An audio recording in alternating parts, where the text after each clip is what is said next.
Hello, 76ers fans. It is with great joy that I get to say that the 76ers have finally seen what it looks like to pass the second round of the playoffs, as Tyrese Maxey and Joel Embiid both made an appearance at the Phillies game this weekend.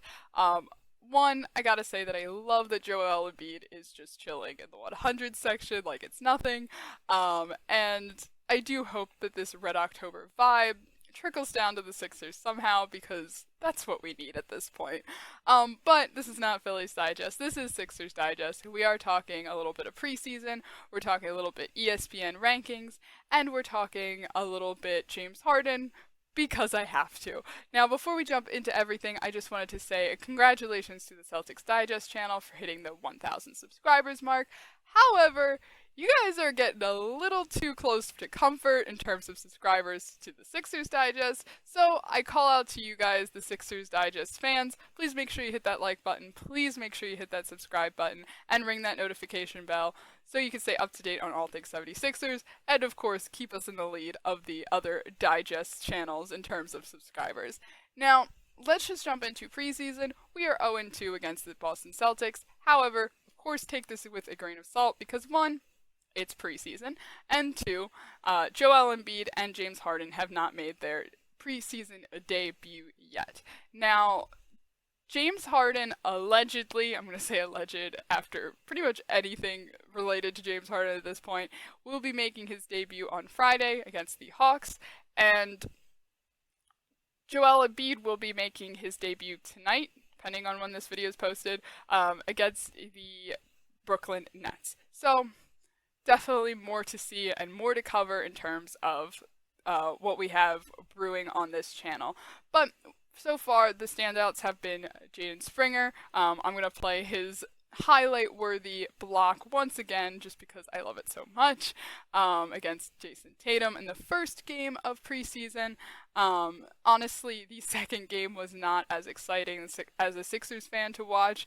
We were playing from behind pretty much all of it, and just in general, even we didn't even have the crutch of saying that, well, our full team isn't here. While that is true, Jason Tatum wasn't playing for the Celtics either, so not much you can say there. However, I will say that Kelly Oubre definitely made a comeback. I had made a video after the first game about Kelly Oubre's performance, and maybe he's a Sixers Digest fan because he really stepped it up, going from 28% field goal percentage to 75%, going 0-3 on three-point attempts to 4-6, and he even got a few blocks in there. So definitely things are looking up. However, I wasn't also just want to put out there that I was not trying to make some grand statement that Kelly Oubre sucks because his first game back in preseason wasn't good.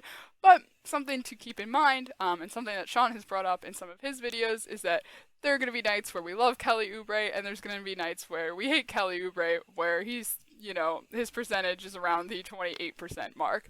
So definitely interesting to see what is going to come of Kelly Oubre. I know there's lots of talks of whether we should start him or not.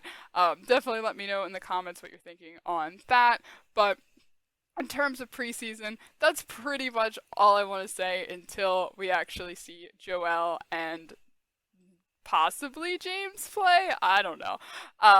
But that's preseason. Let's get into the ESPN Top 100 rankings. Now, this is another thing that I'm going to take with a grain of salt here because even Stephen A. Smith has said that these rankings are a bit ludicrous. But I just wanted to talk about where the Sixers ranked this year versus where they ranked last year. That's pretty much all I'm going to get into it. And I don't want to go too crazy on the whole ranking because that could be an hour-long video. But where did the Sixers land this year? So we'll start with Joel Embiid, who ranked third. Last year, he ranked fourth. Now, for an MVP player, anything lower than third would be kind of crazy, in my opinion.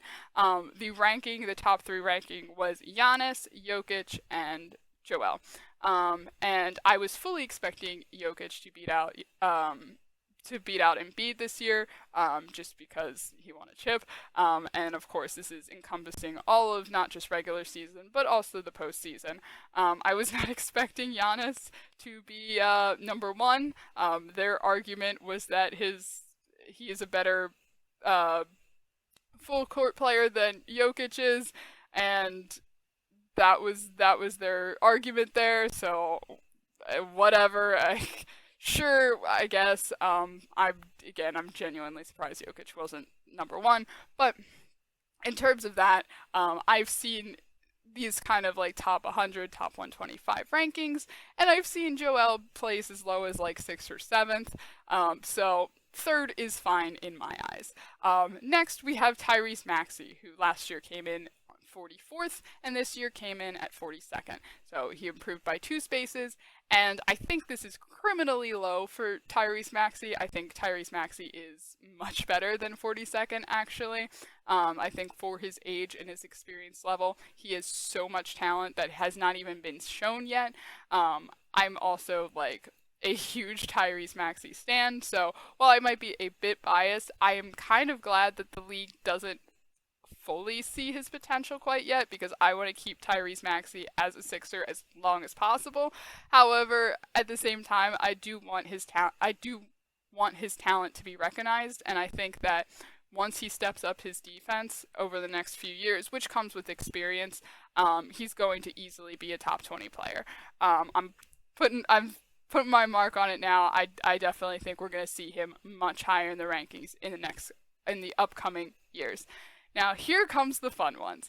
We have James Harden dropping from 11th place to 43rd, a whopping 32 placements. So, some people right off the bat are going to be like, how the heck did he place under Tyrese Maxey?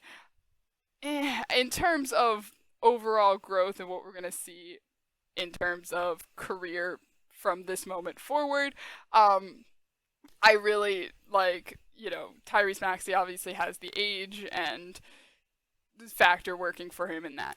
But let's just talk James Harden specifically. The man led the league in assists, and he arguably was a huge factor in Joel Embiid getting the MVP spot last year. This is insane to me. And their reasoning for ranking him this low, or at least taking him down this many pegs, was that 1, Game 6 and Game 7, and 2, the fact that he doesn't know where he's going to play, and the fact that he pushes these trade requests all the time, it feels like. And choking the playoffs definitely can add to the ranking, but this seems aggressive to place him this much lower than last year. And honestly, it feels kind of weird to have have the trade requests and all of the drama actually affect these rankings.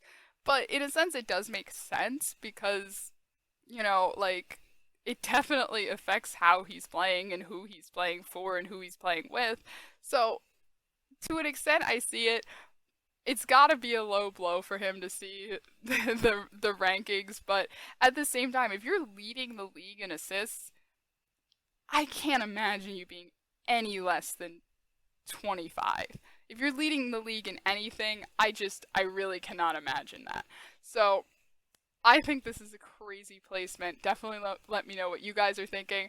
I know that a lot of our Sixers Digest Nation is so fed up with James Harden and his antics that some of you will probably say, good, he shouldn't even be on the list or something crazy like that. But definitely let me know what you guys are thinking on this crazy ranking. And then lastly, I gotta bring up Tobias Harris coming in at 83rd, dropping 27 places from last year. I'm not gonna do the mental math where he was last year, but dropped 27 places. And all I'm gonna say is that he might rank 83rd in this list, but don't forget that he is the 19th highest paid player in the NBA. Just let that sink in. And once it has sunk in, just remember that the 20th highest paid player is Ben Simmons, and he didn't even make the list. So that is all my thoughts on the rankings. Again, I take this with a grain of salt. I'm taking a lot of what has happened with preseason with a grain of salt, but nonetheless, I definitely want to hear what you guys are thinking on everything. And lastly, what I wanted to talk about was what has come out in terms of James Harden, which is that the Clippers have offered more for Drew Holiday than they did for the 76ers James Harden, which this is not really a surprise to me at all.